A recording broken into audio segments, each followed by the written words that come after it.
Chandrababu surety మోసం guarantee కార్యక్రమాలు డివిజన్లు నిర్వహిస్తున్నాము. ఈరోజు ఆ డివిజన్ 46 డివిజన్లో మా మేయర్ గారి ఆధ్వర్యంలో ఈ కార్యక్రమం నిర్వహించాం. ప్రజల నుంచి ప్రతి ఒక్కరు కూడా ఏదైతే జగన్మోహన్ రెడ్డి గారు మాట్లాడుతున్నారో అది వాస్తవం. మమ్మల్ని కూటమి ప్రభుత్వం మోసం చేసింది. ఈ కూటమి ప్రభుత్వం మమ్మల్ని అన్యాయం చేసింది. తప్పుడు పత్రాలు ఇచ్చి మా ఓట్లు వేయించుకొని ఈరోజు కనీసం సమాధానం చెప్పకుండా అడిగితే నాలిక మందమని ప్రశ్నించే కూటమి ప్రభుత్వాన్ని నిలదీసే విధంగా ఈరోజు రాష్ట్ర ప్రజలందరూ కూడా సిద్ధమవుతున్నారు. ఎందుకంటే 2024లో జూన్ నుంచి అమలు చేస్తున్న పథకాలు అమ్మకు ఒడి 0, అదేవిధంగా రైతు భరోసా 0, చేయూత అంటే ఆడపిల్ల నిధి 0, బస్సులు ఉచిత బస్సు 0, ఉచిత గ్యాసు ఎంతవరకు జరుగుతుందో తెలియని పరిస్థితి. ఈ పథకాలన్నింటినీ కూడా మేము జూను 24 నుంచి అమలు చేస్తానని చెప్పి 5 ఏళ్లకి కలిపి పత్రాలు ఇచ్చిన పెద్ద మనుషులు సంవత్సరం దాటినా కానీ ఇంకా ఆ పథకాలు అమలు చేయట్లేదని ప్రజలు ఆవేదన చెందుతున్నారు. గతంలో జగన్మోహన్ రెడ్డి గారు ఇవన్నీ కూడా చేస్తున్నవే. అమ్మఒడి కానీ, చేయూత కానీ, ఫీజు రీయింబర్స్మెంట్ కానీ ప్రతి ఒక్కటి కూడా జగన్మోహన్ రెడ్డి గారు ఇంకా అనేక పథకాలు ఇవ్వడం జరిగింది. వాటిని మించి మేము ఇస్తామని చెప్పని ఈరోజు కరెంటు ఛార్జీలతో ప్రజల్ని బాదుతున్నారు. పోలీసులు చనాలతో వాహనదారుల్ని బాదుతున్నారు. సినిమా టికెట్ రేట్లు పెంచి వాళ్ళు జేబులు గొల్ల చేస్తున్నారు తప్ప ఈ రాష్ట్ర ప్రజలకి ఏమాత్రం కూడా మేలు చేయకుండా ఈ యొక్క కూటమి ప్రభుత్వం రాష్ట్ర ప్రజలందరూ కూడా ఇబ్బంది పెట్టడం ఇది చాలా బాధాకరం. అందుకే రాష్ట్ర ప్రజల తరఫున తప్పకుండా మేము పోరాటం చేస్తాం. ఇచ్చిన హామీలు అమలు చేసేంత కూడా మేము పోరాటం చేస్తాం తెలియపరచుకుంటే కార్యక్రమం ఇచ్చేసిన అందరికీ కూడా లబ్ధిదారులకి పార్టీ నాయకులకి పేరు పేరున ఉదయపూర్ నమస్కారం తెలియపరచుకున్నాను.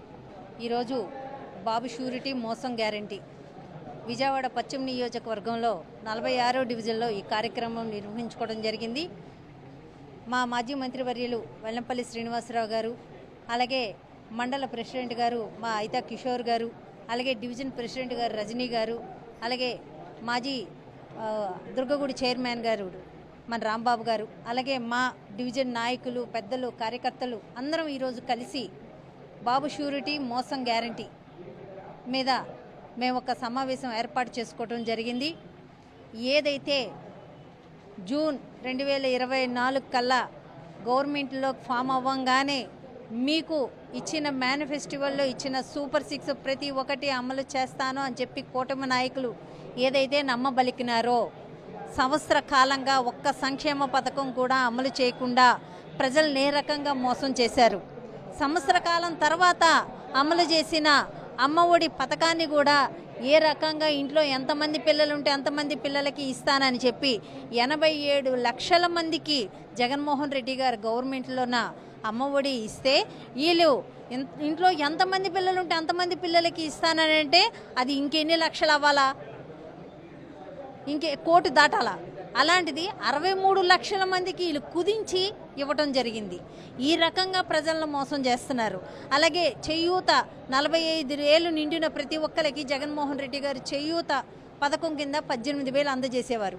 ప్రతి ఒక్క మహిళకి అది ఏదో ఒక రూపాన వాళ్ళకి అది ఇంట్లోన వాళ్ళు చిన్న చిన్న చిరు వ్యాపారాలు పెట్టుకోవడానికి కానీ లేకపోతే ఏదో ఒక రకంగా వాళ్ళకు ఉపయోగపడేది.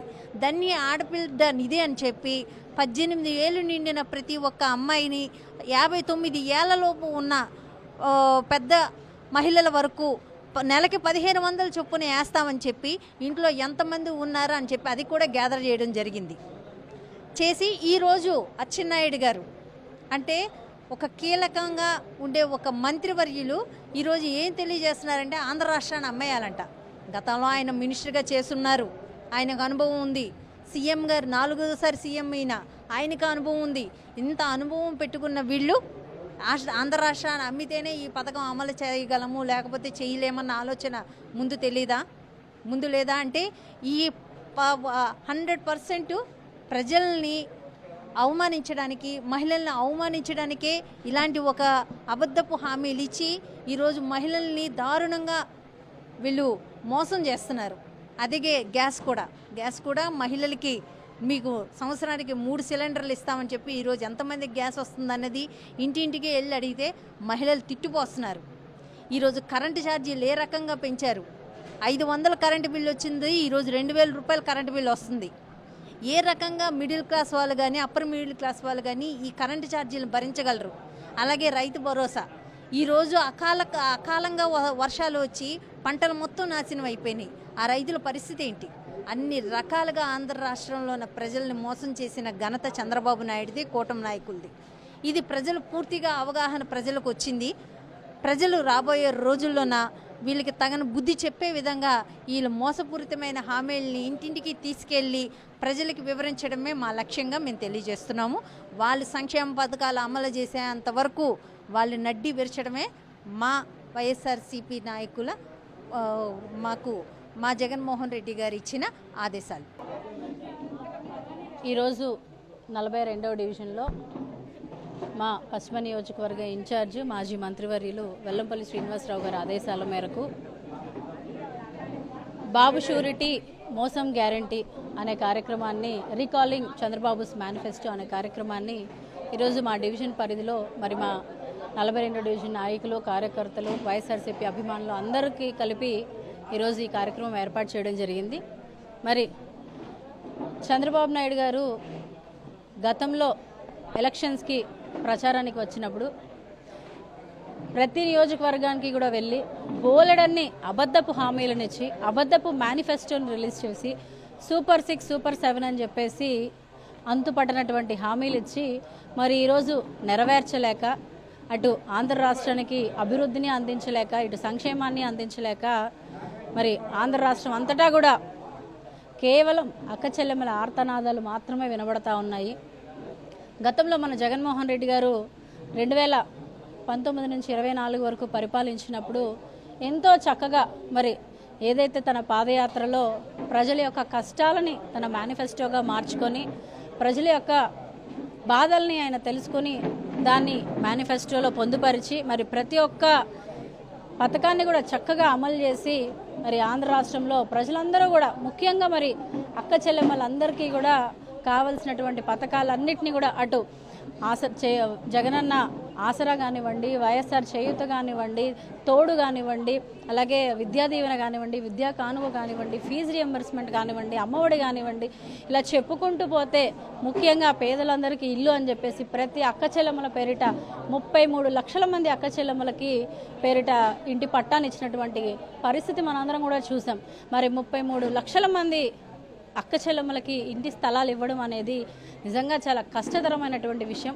అటువంటి విషయాన్ని కూడా జగన్మోహన్ రెడ్డి గారు చాలా సులువుగా సాధ్యపరిచి ఏదైనా ప్రజలకి చేయాలి మంచి అనుకుంటే మనసుంటే చాలు ఎంతటి కష్టాన్నైనా సరే సాధించి మరి పేదవాళ్ళందరికీ కూడా మంచి చేయొచ్చు అని ఆనాడు వైఎస్ రాజశేఖర రెడ్డి గారు నిరూపించారు. మరి ఆయన తనయుడు అయినటువంటి జగన్మోహన్ రెడ్డి గారు కూడా అంతే చక్కగా మరి ప్రజలందరికీ కూడా మేలు చేసి తండ్రికి తగ్గ తనయుడుగా పేరు తెచ్చుకున్నారు. మరి ఈరోజు చంద్రబాబు నాయుడు గారు చూసుకుంటే నిజంగా చాలా ఆంధ్ర రాష్ట్ర పేద ప్రజల పరిస్థితి చూస్తే చాలా బాధేస్తూ ఉంది. ఒక పక్కన నారా లోకేష్ గారిని చూస్తే ఎంతసేపటికి రెడ్ బుక్ రాజ్యాంగం, డీసీఎం గారిని చూస్తే ప్రశ్నించలేక మరి ఆయన ఏ విధంగా అయితే ఇప్పుడు ప్రోటోకాల్స్ తీసుకొని చక్కగా జీతభత్యాలు తీసుకొని సినిమాలు తీసుకుంటూ వాటిని ఎంజాయ్ చేస్తూ ఆ మూడ్లో ఉన్నాడే తప్ప ఆంధ్ర రాష్ట్ర ప్రజల యొక్క కష్టాలు, అక్క చెల్లెమ్మల యొక్క కష్టాల గురించి పట్టించుకునే పరిస్థితుల్లో లేడు. దాని గురించి ప్రశ్నించే పరిస్థితులు అంతకన్నా లేడు. మరి ఇక మన ముఖ్యమంత్రి గారు అయితే చక్కగా టూర్లు వెళ్తున్నారు, సింగపూర్ వెళ్ళారు.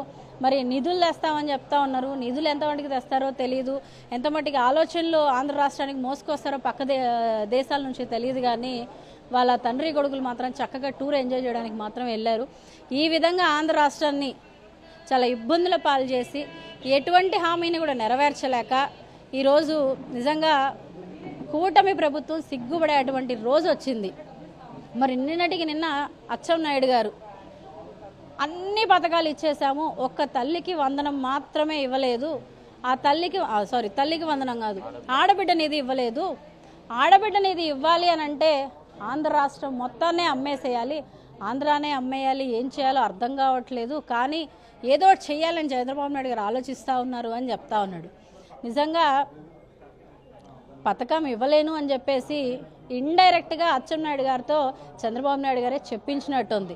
మరి ఏమీ ఇవ్వలేనప్పుడు, తీర్చలేనప్పుడు హామీలు ఇవ్వడం దేనికి, ప్రజల్ని మోసం చేయడం దేనికి, ముఖ్యమంత్రిగా గెలిచి ఏమీ ఒరగబెట్టలేనప్పుడు ఈ అబద్ధపు హామీలు ఇచ్చి పనికిమాలిన పరిపాలన ఆంధ్ర రాష్ట్రానికి ఎందుకు ఇస్తున్నారు అని చెప్పేసి కూడా ఆంధ్ర రాష్ట్ర ప్రజలందరూ కూడా ప్రశ్నిస్తూ ఉన్నారు.